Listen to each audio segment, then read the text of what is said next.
کہ ایک مرتبہ ہارون عباسی بیٹھا ہوا تھا دریا کے کنارے پہ اور کہا بہلول تم بہت سوال کرتے ہو، آج میں تم سے ایک سوال کرنا چاہتا ہوں، اگر تم نے جواب نہ دیا تو میں تجھے دریائے دجلہ میں پھینک دوں گا اور دریائے دجلہ کی مچھلیاں تمہیں کھا جائیں گی۔ بہلول نے کہا اگر میں نے جواب دے دیا تو پھر کیا کرو گے؟ کہا کہ میں 1000 اشرفیاں انعام میں دوں گا۔ کہا نہیں، مجھے تیرے انعام کی ضرورت نہیں ہے، بس 400 ایسے قیدی ہیں جو تیرے قید خانے میں ہیں، میں چاہتا ہوں کہ آپ ان کو رہا کر دیں۔ ہارون نے کہا ٹھیک ہو گیا۔ اب ذرا ہارون کا سوال سننے کے قابل ہے۔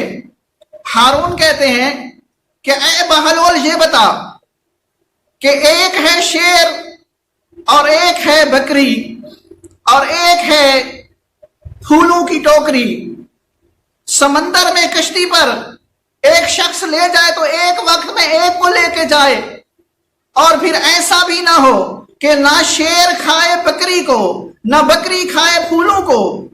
اور اے بہلول 7 دن ہو گئے، میرے جتنے بھی ساتھی تھے اس مسئلے میں لگے ہوئے تھے کہ اس کو حل کر دیں، مگر کوئی حل نہ کر سکا۔ اے بہلول دانا، اگر تم نے حل نہیں کیا تو میں تجھے دریائے دجلہ میں پھینکوا دوں گا، اگر تم نے حل کیا تو تمہاری ہر مراد پوری کی جائے گی۔ اب بہلول جو ہے کوئی عام شخصیت نہیں ہے، محمد والے محمد کا بھیجا ہوا مبلغ ہے، اور اس طریقے سے حل کرتا ہے۔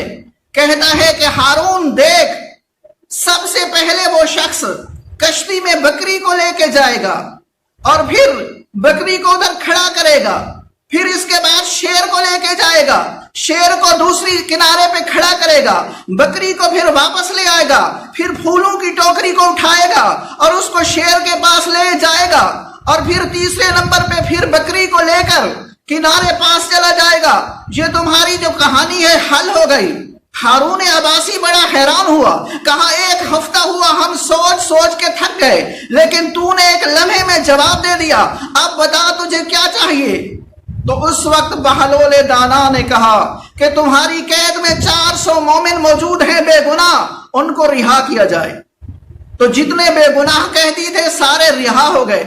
تو ہارون کی جتنی علمی مشکلات ہوتی جناب بہلول ان کو حل کرتے تھے۔